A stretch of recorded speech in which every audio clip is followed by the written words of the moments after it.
This is Stephanie. And this is Brian. Welcome to our podcast, The Making and the Remaking of a Codependent Mind. This podcast is about one man's journey through codependency. So the origins of the codependent behaviors, the damage the codependent behaviors did in his life, and then how he eventually was able to understand those codependent behaviors, and through that understanding was able to heal both from the codependency and from the trauma that was at the root of it.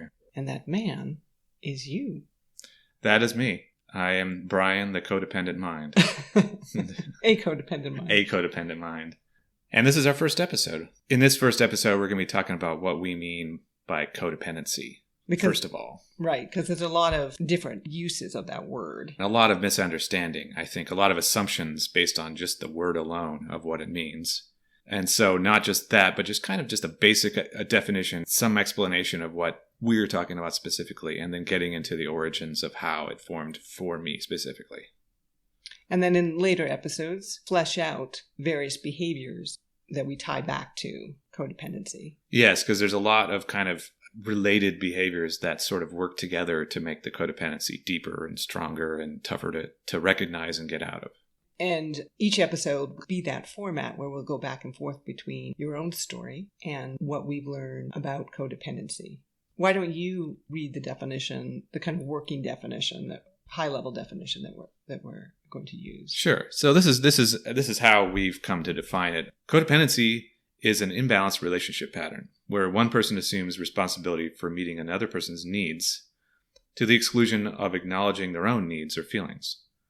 The codependent person usually has low self-esteem and will wind up denying their own identity to some extent when they attach themselves to another, often controlling, manipulative, or abusive person. And we should say here, we're using codependent as an adjective, a codependent mind, the codependent person, but we are not ascribing codependency as an intrinsic trait. Right. It's not like they're tall. You're right. Not codependent like you're tall or you're an introvert, or it is not a personality trait. It is, again, a relationship pattern, a collection of behavior. Right. And also, we're not seeing it as some kind of diagnosis either. Like for one thing, it's not even recognized. Actually, it's not recognized as an actual behavior disorder necessarily. But it's not really relevant to what we're talking about here anyway. This is a collection of behaviors. So it's not necessarily a recognized behavior disorder, but it's disordered behavior. Yes. And when it is so prevalent in your life, when it was so prevalent in your life, we were calling it codependent, right? You were in a state of codependency. Yeah. Because the behaviors that made up the codependency were so pervasive. Really almost every relationship in your life. It becomes a habit, just like any other habit. You become completely accustomed to this way of behaving and thinking. But we want to avoid, and this is something that you've worked on, saying things like, I am codependent. Right.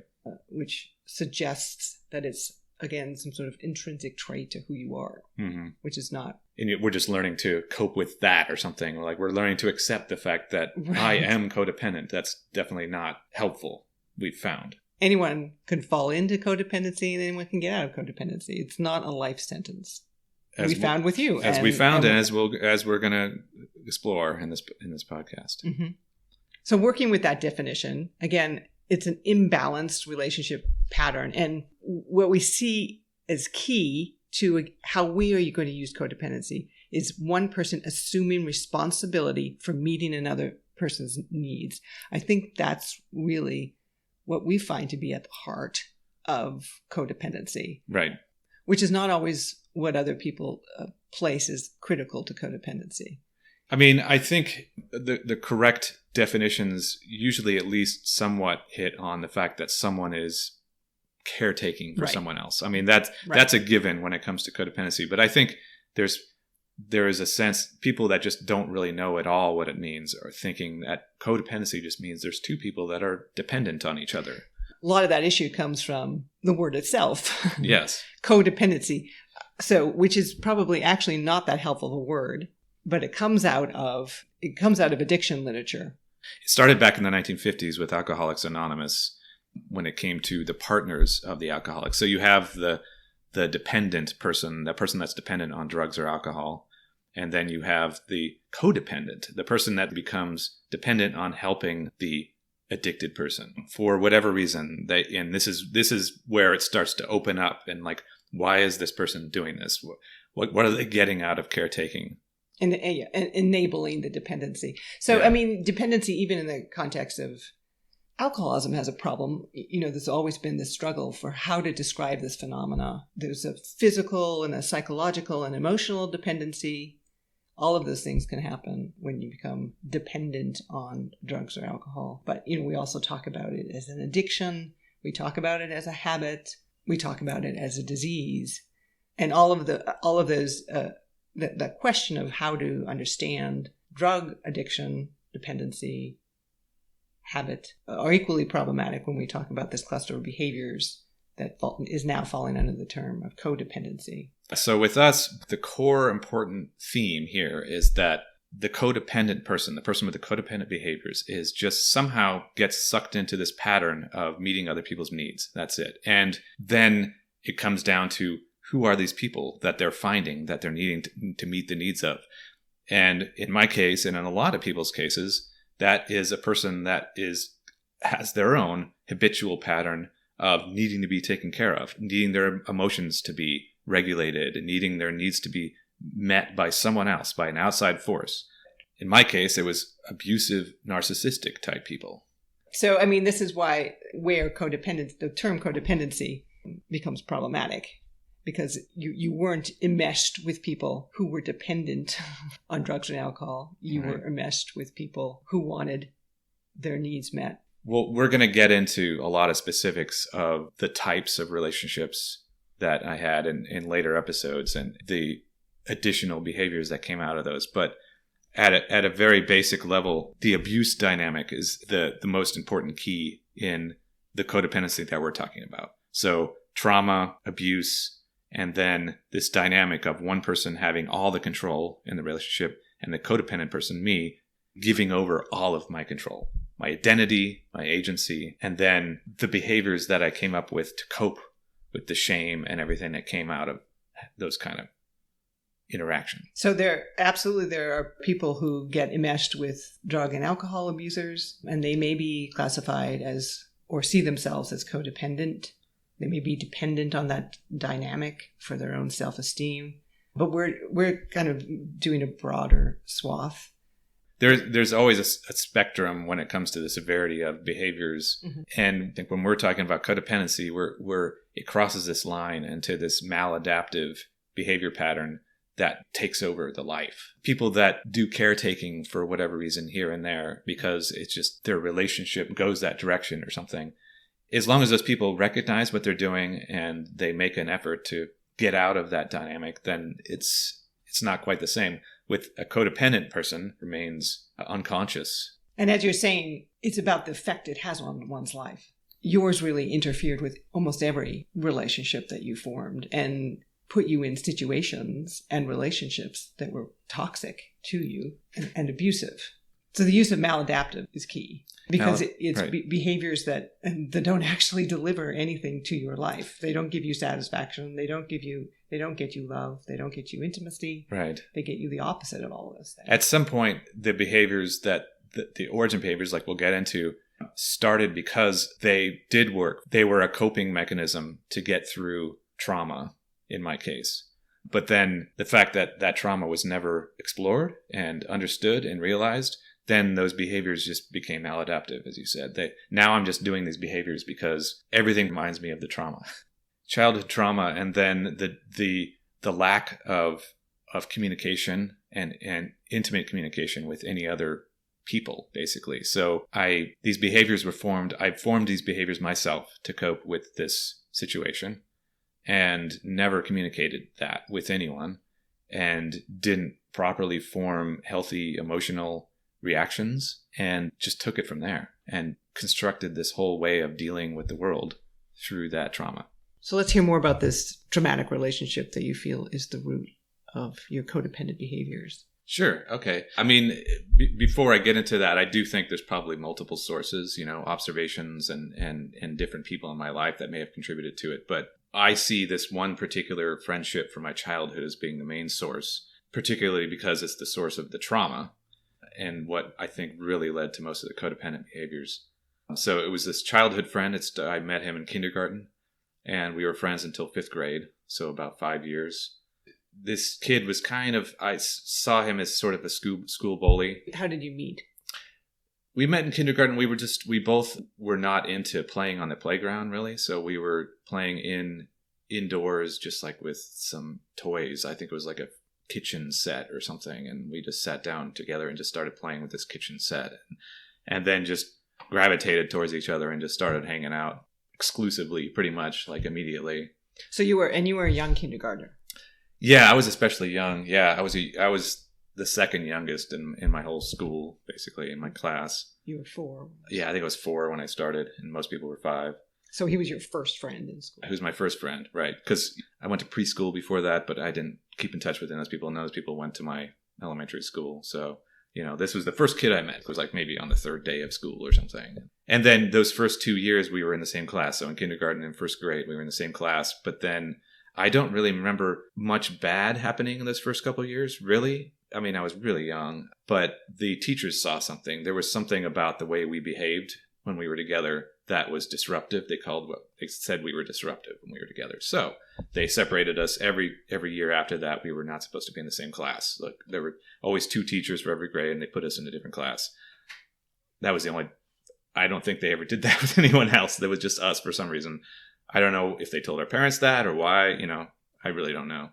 But pretty quickly, by partially through 1st grade, probably, but definitely 2nd grade, these behaviors were coming out in this guy that I would say were psychotic. I mean, he was, the way he like verbally assaulted and teased and just kind of emotionally manipulated people, but then also didn't seem to have any empathy attached to it. Like he would do things that clearly like really hurt people and then just walk away completely just whatever with a smile on his face. Like didn't seem like something that, it was just like giving him pleasure. It was just like, I don't know, he just seemed insane. Right. And he would direct a lot of that towards you. Yeah. So it was this kind of double thing going on where I had to witness him doing this to other kids, but then also he turned it on me constantly. So, cause we were together a lot, not just at school, we hung out after school. I'd go to his house. We were in Cub Scouts together. He had a lot of access to me. And these behaviors were directed towards me. There was a lot of verbal assault and a lot of physical assault.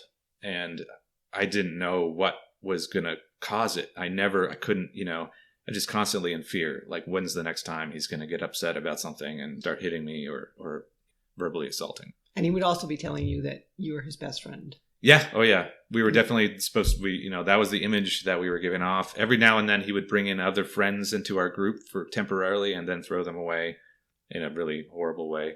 But I wasn't allowed to bring any friends. I wasn't allowed to have any other friends. And so besides this daily fear of being abused, there was also this kind of, he did gymnastics. And he wanted me to try to do the gymnastics too. And I knew I couldn't do it. Tricks on the bars or like flipping off of swings and stuff like that from high up. And I really didn't want to do it. I was scared. I knew I was going to get hurt because I was constantly getting hurt. But it was either that or make him upset and abuse me. So I went ahead and just tried to do the tricks and just sure enough would always get hurt. So it was just like every day, like, what's he going to do today? What's he going to make me do today or something, so it was kind of this slowly chipping away at my agency and my identity, because I also didn't feel as though I could suggest anything to do, like, let's play with toys or whatever. Like he didn't want to do any of the things that I wanted to do, but I just tagged along. He'd be making fun of people. I'd just like the toady, the classic toady or something from the. So he had all the power.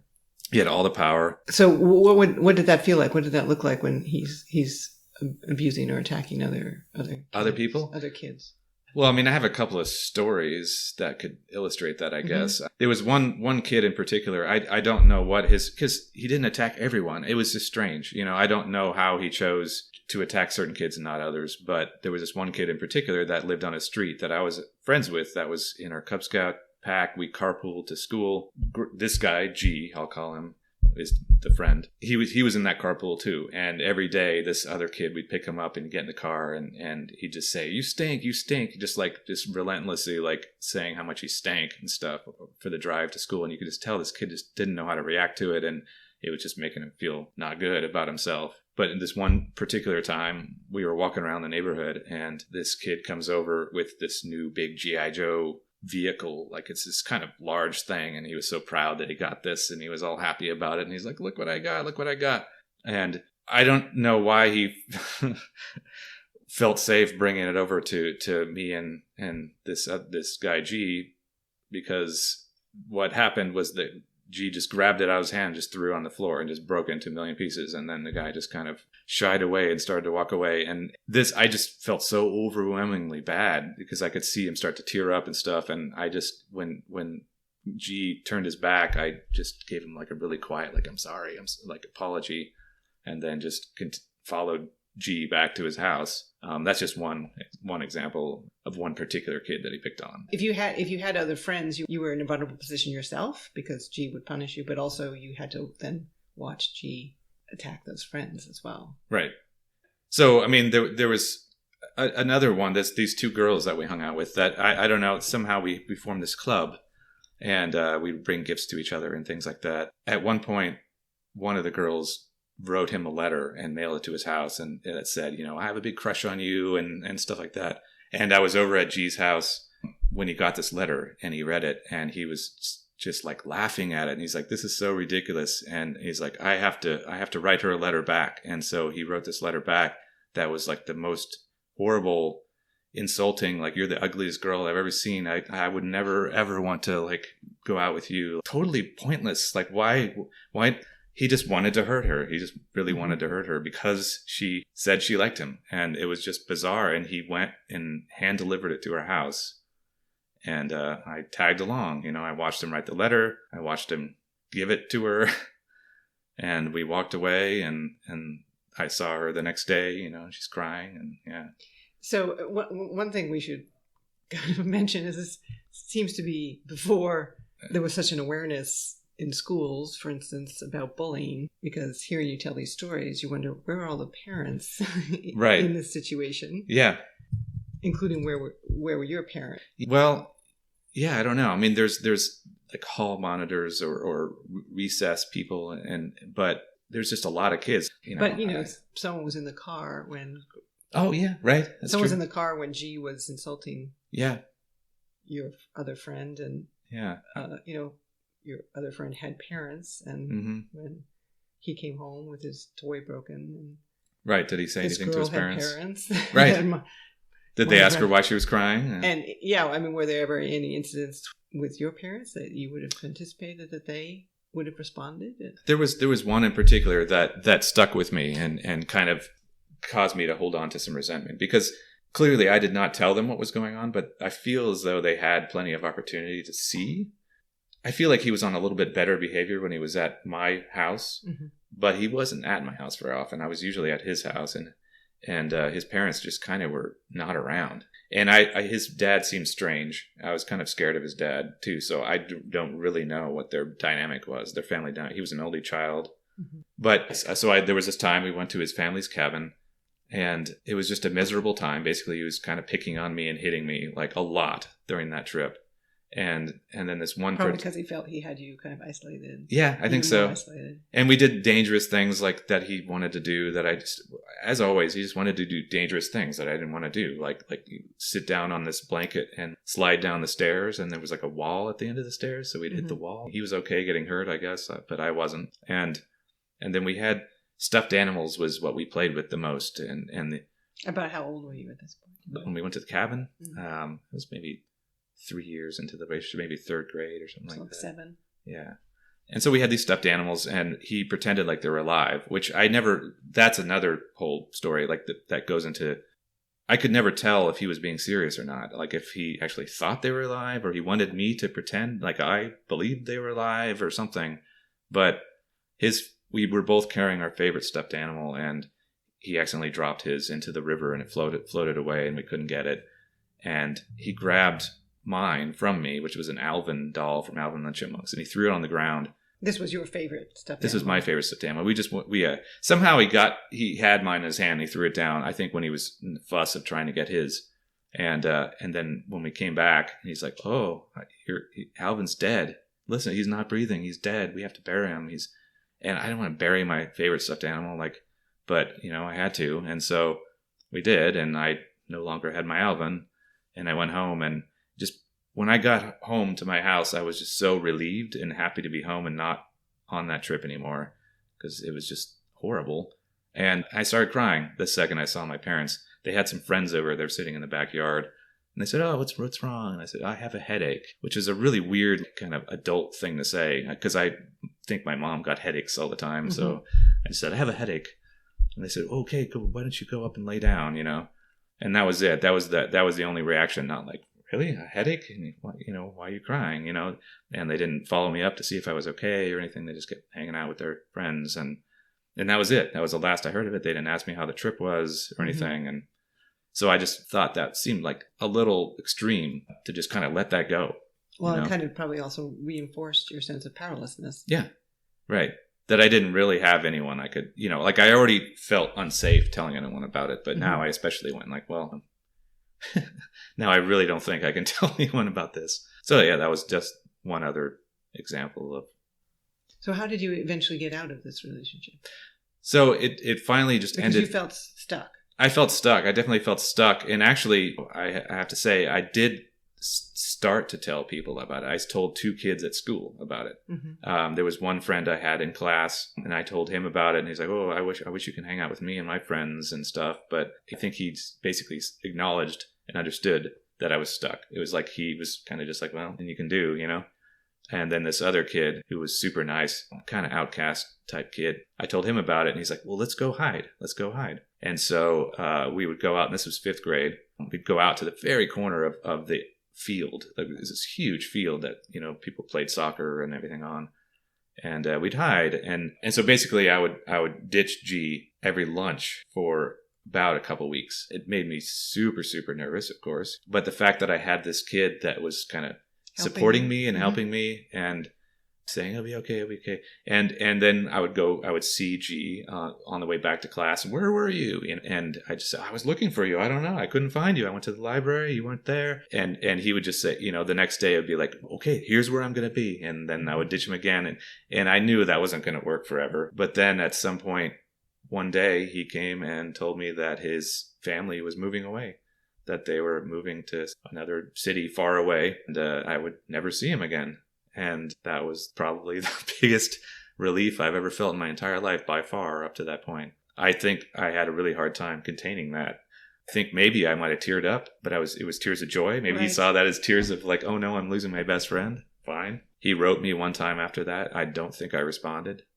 For whatever reason, I held on to that letter, and I just found it a week ago when I was going through my keepsakes and finally threw it away. Mm-hmm. So yeah, you got out of the relationship, but not by anyone helping you get out. Right. Not by using my own agency, my own power. Yeah, or having an adult intervene. It was just luck. Oh, just pure luck. Yeah, he just moved away, and that was the end. Then I immediately went and started hanging out with that kid. Said, "I wish your friend wasn't abusing you." Right, but from 4 to 9, say, 9 or 10, mm-hmm. those very formative years, this friendship taught you what it was like to be in a relationship. For the most part, yes. I should say that I had a strong, loving relationship with my brother that whole time, too. Actually, my entire childhood.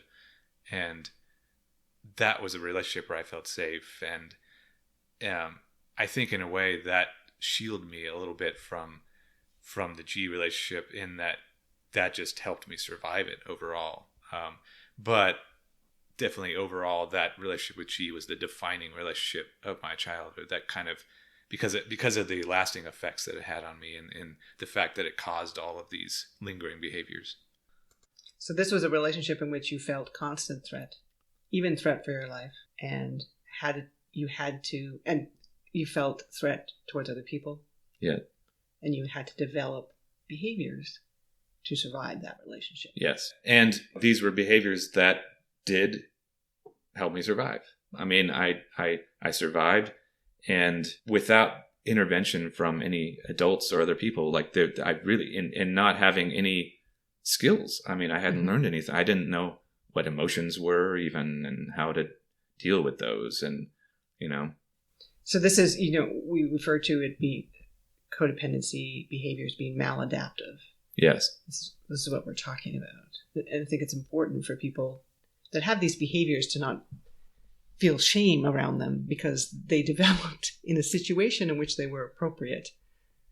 Right. It's not like people just one day go, you know what? I think I just want to care for other people more than I care for myself. It comes from some specific, either single incident or something like this, this A series of traumatic events attached to one particular relationship.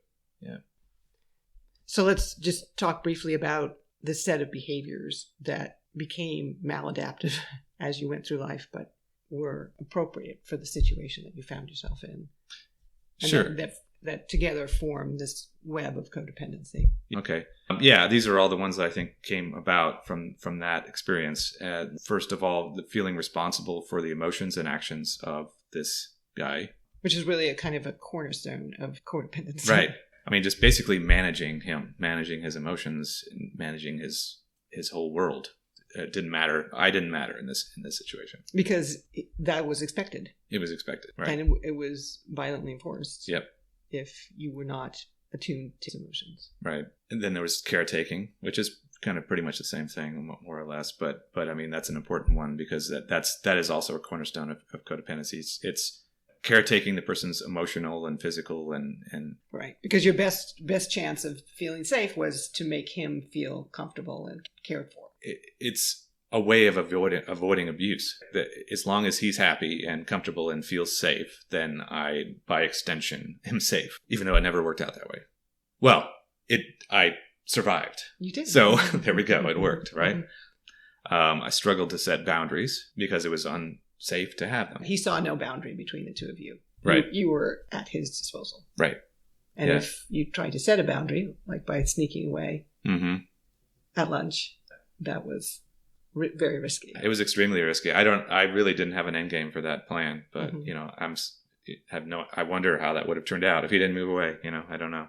Then there's people pleasing which is kind of in the same camp. Yeah, these are all interconnected. But it is slightly different still too. It's like kind of seeking validation and acceptance, and it's exploded out, right? Because and this leads into the next one, low self-esteem and self-worth, right? So I just had such low self-esteem from having no control over my life and feeling as though I wasn't doing anything I wanted and only doing what someone else wanted. So this people-pleasing is seeking validation, whatever I can get, any sort of external source of someone saying, oh, you're a good person, was just important for my survival. And then also trouble expressing my emotions because I never really developed how to express my emotions because I had to keep them inside. It was unsafe to be angry. It was unsafe to be sad. Or feel empathy. Yeah. It was unsafe to feel empathy for other people. So this is where I learned compartmentalization and then denying my problems. So, this was an awful friendship. Everyone knew it. There were kids that pointed it out to me directly. And the best I could do would just, when someone asked me directly once after I was beat up on a field. Another child. Again, there were no Yeah, no another child. Yep.